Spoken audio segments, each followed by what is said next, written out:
I'm Jack Pope, and I'm voting for Rosemary Wilson for City Council this year. She's been there 12 years, and she needs to stay another 12 or 24. She does the right thing. She does it quietly. Sometimes behind the scenes, she's not a grandstander at all, but she knows what's right. She takes care of it. She's a real human person, and you ought to bring her back.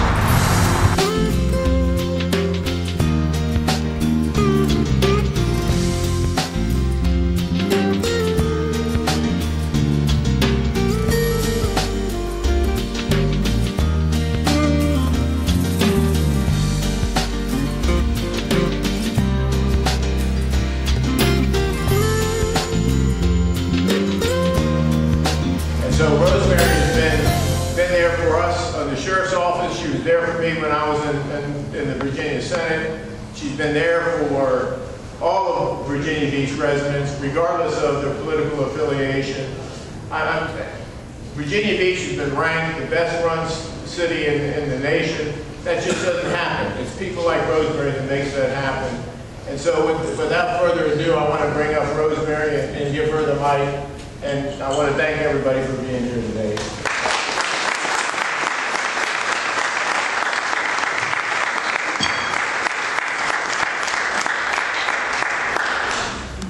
What a crowd. I'm so touched to have everybody that walked through that door. Each and every one of you means a lot to me. And I'm so grateful for you being here. I want to thank Kim for introducing me. Kim and I have known each other since 1996. I ran to the school board and I knocked on his door and was looking for his help. Kim's already recognized the elected officials and the candidates. I also want to say something because this is the most important person in my life, and that's Tom Wilson.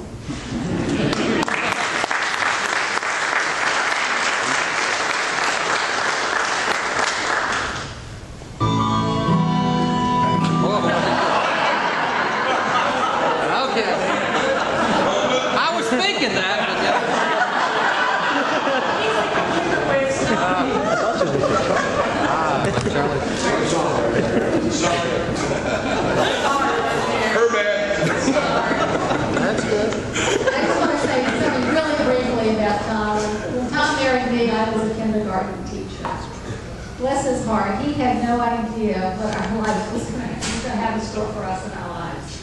And he's definitely got a whole lot more than a kindergarten teacher, but he has loved me every step of the way. He's supported me. He's been there, and as long as he's got clean underwear, he's okay. I'm very proud of you, no question. And I'm very proud that we're here in this building because this is where Dixon Hughes Goodman, and it'll probably always be Goodman and Company to me. They have the top 2 floors, and I think it's a spectacular building, and it was very, very nice of Cecil Cutchins to let us have our event here. I want to thank Edie Weiss. Everybody is just talking about her ice cream. If you haven't had any of Edie's ice cream, this was a love gift from her to be here to prepare all this ice cream at her kitchen and bring it here for us. And it is absolutely phenomenal. Thank you, Edie.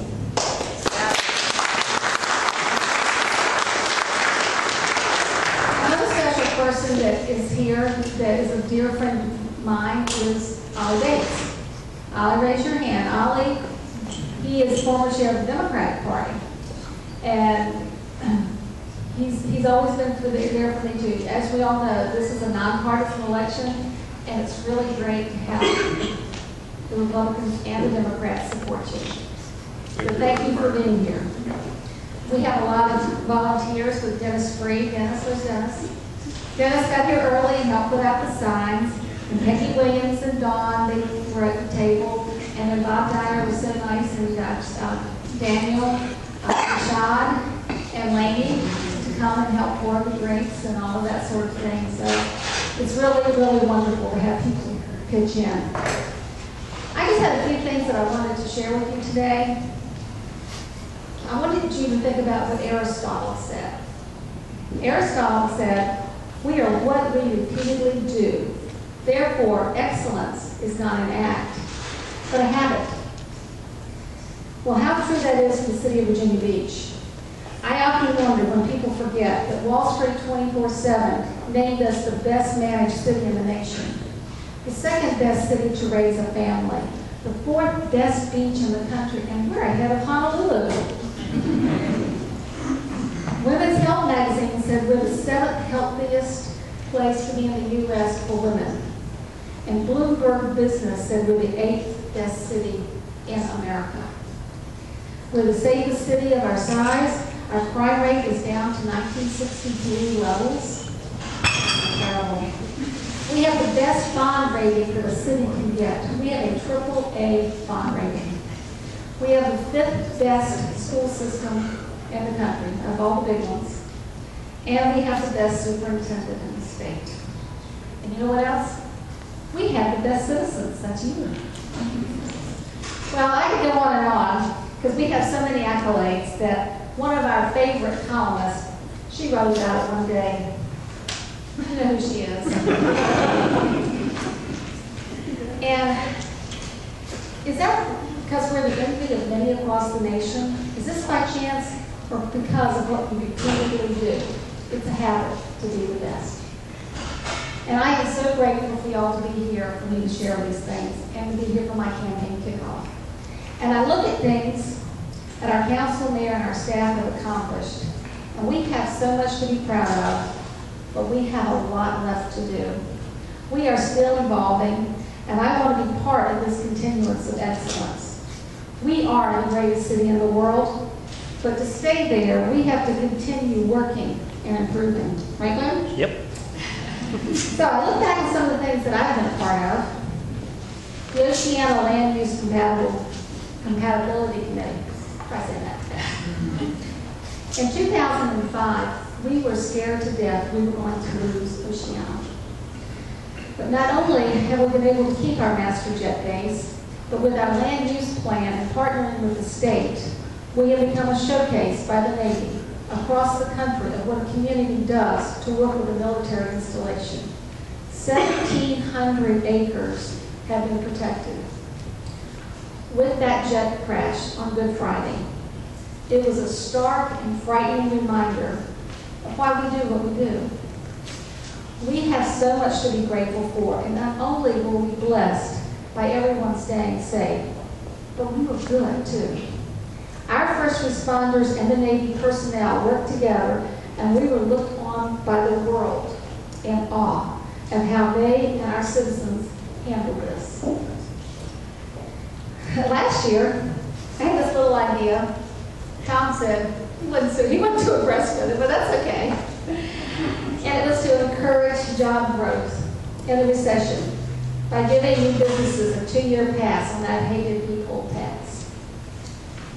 The first 2 years in the life of a fledgling business are the most critical. Sal Iaquinto carried the bill in the General Assembly, and it took a life of its own and grew from just our city initiative to a statewide opportunity, and the governor signed it into law last May. It went into effect in January, and already we are seeing the results with increased number of business licenses being issued over last year. It is the only cut in the vehicle tax in its 200-year history, and we did it here in Virginia Beach. And I know 2 people here who are very excited about it. We need 10 years. I also assisted with the Historic Preservation Commission, ably led by Matt Rawls and Glenn Carwell, about getting another bill passed. That one encourages owners of historical properties by giving them a break in their real estate taxes. Once this bill was enacted, we acted in Virginia Beach. If you have property that qualifies, your dwelling will benefit with a 50% savings. Hopefully, this will get more and more people to save our historical treasures. And those of you in the cycling community, they know my advocacy for bicycle lanes. I championed 2 different ordinances that added bike lanes when we were doing road maintenance and building new roads. Just common sense. We have already seen the results of 26 miles of new bike lanes in our city. And make no mistake, this benefits motorists as well because everybody knows their boundaries. Where's Bruce Reeves? Thank you, Rosemary. Mostly, I am proud of being part of a team that's helped bring this city to a new level. And John, we know there's no I in team, is there? We have to work together. And we've seen great strides. And I can tell you, being president of the Virginia Municipal League this year, we represent 35 cities and 160 towns across the state. Everywhere I go, they talk about the oceanfront, about how wonderful it looks, how safe they feel, and how much they love coming here. And make no mistake that the oceanfront not only adds to our tax base, but we as locals benefit from the incredible quality of life that we can all enjoy. I see the vibrancy of the town center and the Sanders Center, where people of all ages can experience the fun and greatness of Virginia Beach. And I love to go down to the rural part of the city, and I'm proud to say I have supported the ARP program that has protected that part of the city and saves us big dollars in infrastructure.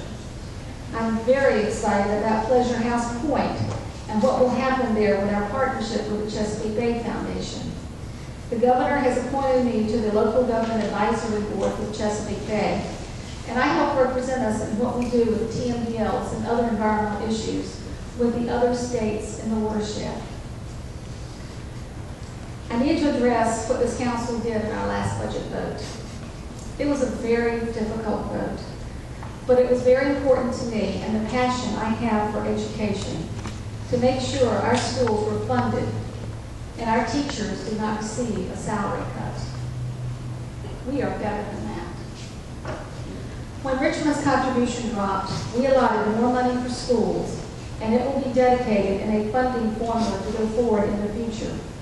We also funded some of Richmond's $25 million to cut to transportation and to fund the line of duty for our public safety professionals. That is now our responsibility. And this council did that. Thank you, Glenn. Thank you, John.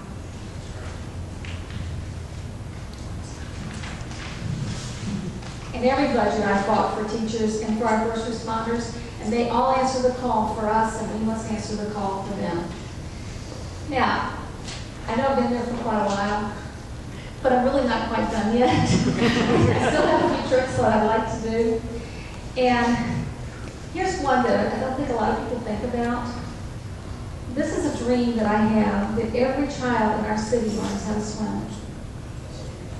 We live in a waterfront community. We have at-risk children that do not have this opportunity. I will tell you, as a child, I almost drowned. And I still don't know how to swim. So I think maybe that's why I feel so enthusiastic about this. I want to make sure that every child in our city learns how to swim. Because one drowned child is too many. Our recreation centers and the YMCAs are ready and willing to work with the school system to make this happen. So I'm glad some of my school board friends are here, because I want you to work with us and ensure the safety of our children and teach them to swim. I know we can do this. I'd also like for us to work with our commercial and residential property owners and offer a program to get a break on their stormwater fees. This will make our waters a better place by putting in impervious surfaces, rain barrels, rain gardens, etc. And this will help clean up our bay and bring down the TMDLs. John's laughing because he's already said this before. I haven't forgotten, John. If we incentivize and work together, we can do this. Richmond has a program that does this, and some people can save 30 to 40% of their stormwater fees. Government cannot do this alone. We all need to do our share, and this is going to save us big dollars in the future. Most of all, I want to thank you for your love and your support. We've come through some challenging economic times. We face some significant problems, but I put our city ahead of anybody's. I love Virginia Beach. It's our home. Please join me in helping to defend it. Please support my efforts to restore me to the City Council from returning, to continue this good work and help me with some of this unfinished business. Enjoy the refreshments and that really good ice cream. all this good company. God bless you and God bless our wonderful city.